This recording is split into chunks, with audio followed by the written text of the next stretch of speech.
Okay, we're live. I think All right. that's all. It's 4:33. I'd like to call this meeting of the Committee on Ways and Means to order.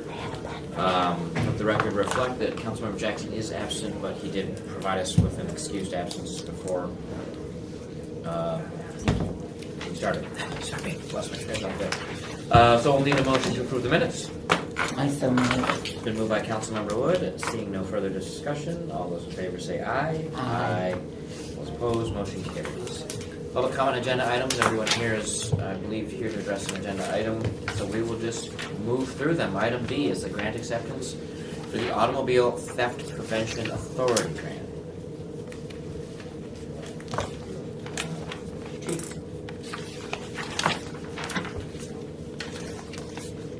Ms. Rebecca's gonna be covering that one. Got it. But you. Hey, Carol. Hi. I had a new pen for you and I forgot. So I am accustomed to the times that I have come to answer questions, and so I apologize if I'm doing it backwards. But the ATPA resolution that was submitted is to be able to again accept the funds regarding the stolen vehicles and the specific officers that were assigned to. This year it is at a 60% reimbursement percentage as opposed to previous years it was at a 50% reimbursement for a dedicated officer in the field regarding the auto theft prevention. And it is a $125,000 grant, an $83,000 match. Yes, sir. Okay. 25K for cameras. Any questions, Councilmember Wood? We have the statistics of how many from last year. I did. What did I do? Regarding the number of 14 point, now I don't have specific information, Carol, regarding the difference between a 2-point arrest and a 14-point arrest. Okay. But the overall year-to-date passenger vehicle recoveries were 402. Other vehicles recovered were 66. Commercial vehicles recovered year-to-date from the last grant period was 44. And then there were also another 116 or so regarding the 2-point to 14-point arrests.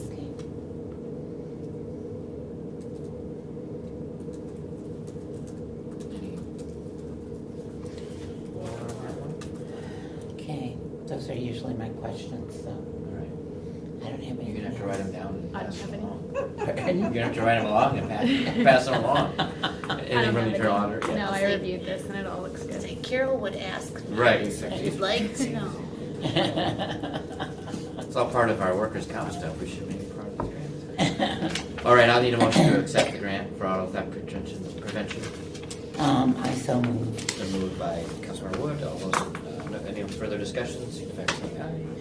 My only other, excuse me, my only other question is, was this foreseen in the budget that was passed, or is this a new appropriation?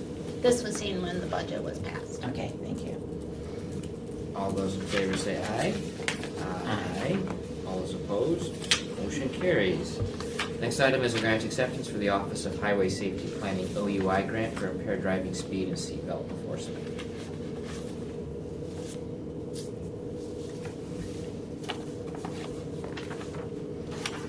That resolution was submitted for a total of $156,059.16. That is for overtime specific to the efforts of covering for the OUI, the traffic enforcement.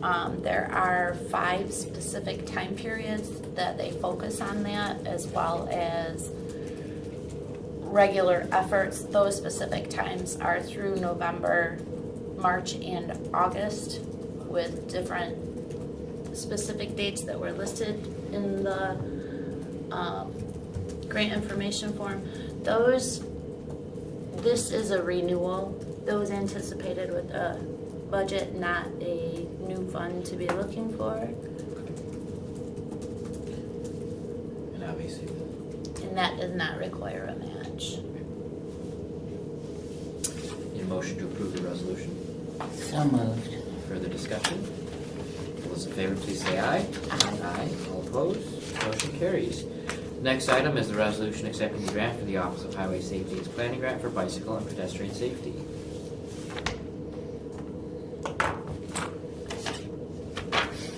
That one was also a renewal. That one being submitted is a 33% match this year. Last year was a 25% match.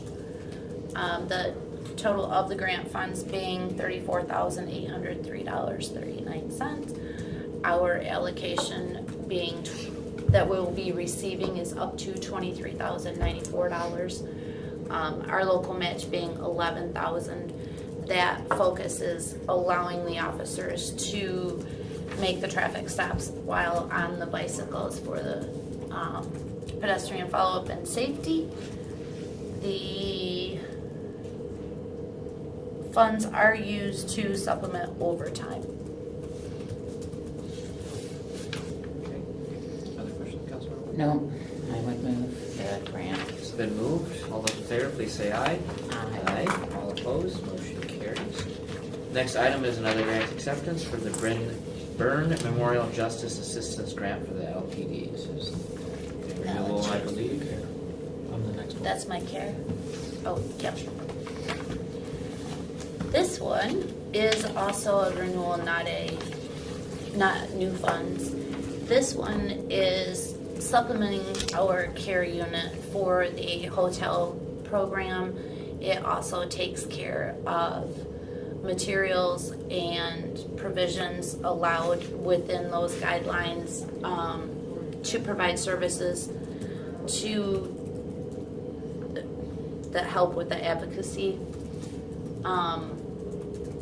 The $150,000 does not require a match. It is broken down into personnel and then supplemental funding, as far as we have one overnight advocate, pays for their salary, and then it also carries, like as I said, for the hotel, victims assistance, cell phones, any kind of emergency moving necessary. It is through MSP and it is a federal pass-through grant. Any questions, Councilmember Wood? How many did we help last year? That I don't have. I was looking specific. Sometimes that information isn't as readily available as you would like it to be Okay. because of the confidentiality Right. required. Could we have a motion to approve? I so move. Moved by Councilmember Wood. Any further discussion? Seeing none, all those in favor, please say aye. Aye. All opposed? Motion carries. Next one is the grant acceptance for the multi-agency 2023 Byrne Memorial JAG grant. This is a Formula JAG grant that's allocated every year as a cooperative grant, so it's shared between Lansing and Hingham County. This year, total amount awarded was $158,406 to be split between the City of Lansing and Hingham County. City of Lansing will get $141,702. Hingham County will get $16,704. With this money, City of Lansing, Lansing Police Department will use the funds to purchase firearm lock boxes for all department firearms, support continued education and training for the department members, and to continue a health and wellness initiative that was began in 2022. The Hingham County Sheriff's Office will be using their funds to purchase replacement firearms and related accessories. There is no local match for this. Any questions? Rob, do you then audit Ingham County to make sure how their dollars are We do. So before we reimburse them, they submit to us the canceled check and the invoices from what they've purchased. Need a motion to approve? I would so move. Been moved by Councilmember Wood. No further discussion. All those in favor say aye. Aye. All opposed, motion carries. Last item on the agenda is another grant acceptance, the Victims of Crime Act Capital Area Response Efforts, Voca Care. Got it. This is, again, a renewal, not new funding.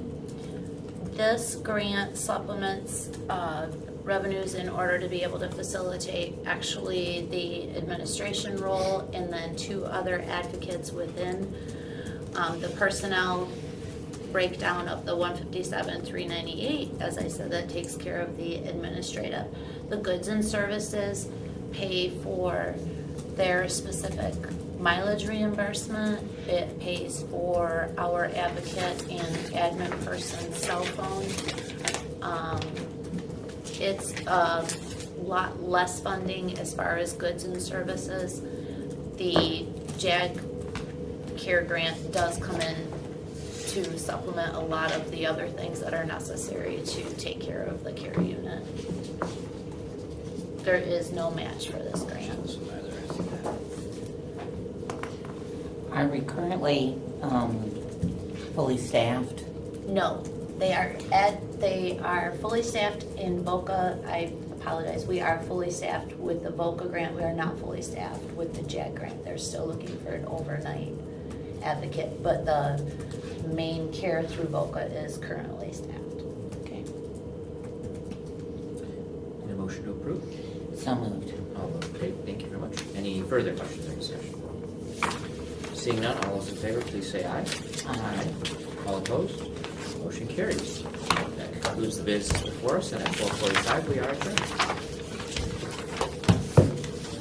And as always, these grant forms will be in the red folder. Oh, are they? Okay.